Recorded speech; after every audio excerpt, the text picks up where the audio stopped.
Hello and welcome back to Project Luxury. Would you believe that for decades, Chicago had a major commercial airport right on its lakefront until it suddenly vanished overnight? That's right, this vital city utility, which played an important role in the local economy, was unexpectedly bulldozed one night in 2003. When Chicagoans woke up the next morning, they were stunned to see huge X's carved into the runway. How could something like this happen? Stay tuned as we uncover the incredible story of Meigs Field Airport. These days, most major cities have their airports situated on the outskirts or even further away. Cities like London, New York, and Paris are prime examples. This placement makes sense because airports tend to be noisy, create a lot of traffic, and generate significant noise pollution. However, Chicago presents a different story with Meigs Field Airport. Although not as large as O'Hare International Airport, Meigs Field was relatively busy despite being located less than 2 miles from Chicago's Union Station.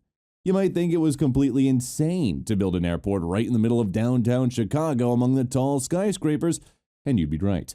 Yet the airfield was actually situated on Northerly Island, a small piece of land artificially created on the lakefront. This location allowed for a safe and relatively easy approach without planes having to navigate through the densely populated city. The concept of Northerly Island dates back to 1909, proposed by Daniel Hudson Burnham, a renowned American architect and urban designer. His influential plan for Chicago included ideas for wider streets, railroads, harbors, and most importantly, municipal parks. Burnham's original vision for Northerly Island was to create a beautiful park. However, after his death in 1912, his co-author, Edward H. Bennett, suggested that the island could be a convenient site for an airport. In 1920, Chicago voters approved a $20 million budget to finance the construction of the island, and the work began. Around the same time, more planes started making their way into Chicago. The first plane landed in Grant Park, a large green area near Northerly Island, in 1910. The park then began serving as a makeshift landing strip for regular airmail service that started operating in the city as early as 1918. It was evident that Chicago needed a proper airport. By 1922, with a suggestion from Mayor William Hale Thompson and the Chicago Association of Commerce, the idea of converting Northerly Island into an airfield was seriously considered. Even the Chicago Park District, which owned the land, liked the proposal. This approval set the stage for Meigs Field to operate throughout the better part of the 20th century. Despite its smaller size compared to O'Hare, Meigs Field served as an important role in Chicago's aviation needs. It provided a convenient location for both private and business flights, reducing the strain on the larger airports and offering a unique gateway to the heart of Chicago. The airport's locations on Northerly Island allowed for a distinctive approach over Lake Michigan, avoiding the congested cityscape and making landings and takeoffs safer and more efficient. The decision to build an airport so close to downtown was always controversial. Critics argued about the safety and noise concerns, while proponents highlighted the convenience and economic benefits. Over the years, Meigs Field became a beloved landmark for many Chicagoans, symbolizing the city's blend of urban development and aviation history. At its peak in the 1980s, Meigs Field Airport was a bustling hub despite the land below its runway belonging to the local park authority. This seemingly minor detail would eventually play a crucial role in the airport's fate over 80 years later.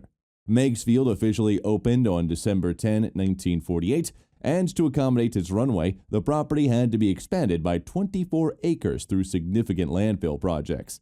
You might be wondering why it took nearly 30 years from the initial proposal to the opening of the airfield. The answer lies in historical events. The Great Depression and World War II caused considerable delays. Initially known as Lakefront Airport, it was renamed in 1950 to honor Merle C. Meigs, a local publishing mogul and aviation enthusiast. Meigs Field quickly began to receive significant air traffic, becoming the busiest single-runway airport in the United States. In 1955, due to its high traffic, the runway was extended to 3,900 feet to improve landing capacity. The airport served as a vital hub for various operations, including flights managed by Illinois Airlines, which connected Chicago to cities such as Freeport, Madison, Rockford, and Sterling. The primary aircraft seen at Meigs during this period included the de Havilland Dove and Piper Navajo twin-engined planes. By the late 1950s, Chicago Helicopter Airways started providing scheduled passenger helicopter services between Meigs Field, O'Hare, and Midway using Sikorsky S-58C helicopters. Between the 1960s and late 1970s, passenger services expanded, and the airport also played a crucial role in aerial medical transport, including the transportation of patients and transplant organs. The airport was also a favorite among VIP travelers. Even John F. Kennedy frequently used Meigs Field, and benefiting from the quick and secure helicopter transit from O'Hare to downtown, bypassing the congested expressways and the need for a Secret Service escort. In other words, Meigs Field was a major success. It has connections to cities like Springfield and Carbondale. During the 1980s, the airport began hosting a significant fleet of corporate and private aircraft, and traffic continued to grow. At its peak in the 1980s, the lakefront airfield handled up to 880,000 landings and takeoffs annually. However, this number began to decline significantly in the 1990s due to increasing landing fees. Despite the declining traffic, the airport began serving several educational functions, including providing aviation education and free airplane rides to Chicago youth. However, the airport's success came with a side effect that worsened with the increased traffic of the 80s. Many residents were annoyed by the noise and commotion caused by having a busy airport in the heart of the city. The story of Meigs Field Airport is one of rapid growth, significant contributions to aviation, and eventual decline due to economic and social pressures. Its legacy continues to influence discussions about urban and the balance between development and community well-being in Chicago. One resident of Bridgeport, a primarily Irish, blue-collar neighborhood in Chicago, had a particularly strong aversion to Meigs Field. This individual was none other than Richard M. Daley. Elected as mayor in 1989, Daley served 7 consecutive terms, becoming the longest-serving mayor in Chicago's history. Toward the end of his second term in 1994, he announced his intention to close Meigs Field. He nearly succeeded when the Chicago Park District refused to renew the airport's lease, resulting in the runway's closure for several months. However, it reopened the following year due to pressure from the city council. A compromise was reached between Mayor Daley and Governor Jim Edgar, allowing the airport to operate for an additional 5 years with the city maintaining full control. During this period, pressure to eliminate the airport and revert Northerly Island to its original plan, a public park as envisioned by Daniel Burnham, continued to mount. A fierce battle ensued between aviation enthusiasts, local businesses, city council members, and Mayor Daley. Complicating matters further, in 1989, the city had accepted a grant from the FAA, which implied that the airport's lease had to be extended until 2009.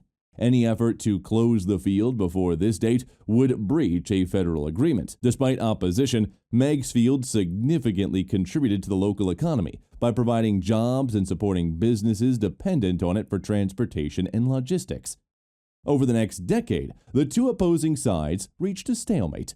Then the events of 9/11 occurred, shifting the political landscape. Patriotism combined with heightened fears of terrorist attacks made previously unthinkable actions seem possible. In a dramatic turn of events, Mayor Daley chose to act decisively rather than seek permission. Exploiting post-9/11 security concerns, he cited safety issues as justification for his actions.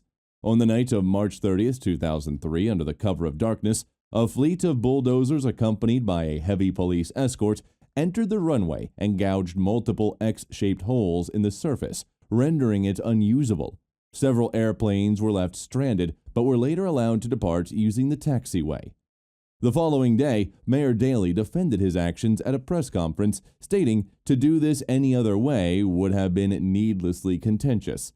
Years later, some sources suggest he privately admitted that he closed the airport simply because he wanted to and believed it was legally permissible. Critics labeled the overnight destruction of the runway as unnecessary and heavy-handed, while supporters of the park applauded the move. The FAA, however, was not pleased. They fined the city $33,000 for closing an airport with instrument approach infrastructure without providing the required 30-day notice. Additionally, they demanded the repayment of $1 million granted to the city as part of the airport improvement program. Over 20 years later, the island's nature reserve that replaced Meigs Field Airport remains largely undeveloped. It features amenities such as a concert venue, a concert trail for walking and biking, a lagoon, and wildlife habitats. The park officially opened in 2015 with ongoing plans for development over the next few decades. Yet much of the island remains wild. Some view this as a positive, embodying Burnham's vision of a curated wilderness within a major city. Locals appreciate its emptiness as a respite from downtown crowds. The concert venue on the island remains popular, hosting artists like Kelly Clarkson, Kings of Leon, and Billy Strings regularly against the backdrop of Chicago's skyline, a spectacular setting for live performances. It's challenging to take sides in the debate over Meigs Field's closure. Was Mayor Daley justified in his drastic actions, or would Chicago be better off without the airport? The presence of a park appeals to many, offering a serene alternative to urban bustle. Feel free to share your opinions on this matter. Northerly Island stands as a significant part of Chicago's history, marked by a 20-year battle over its transformation and closure. The controversial manner in which the airport was closed adds a layer of real-life political drama to the city's narrative. That was all from us today for this video, folks. For more similar content, make sure to subscribe to the channel. See you in the next one.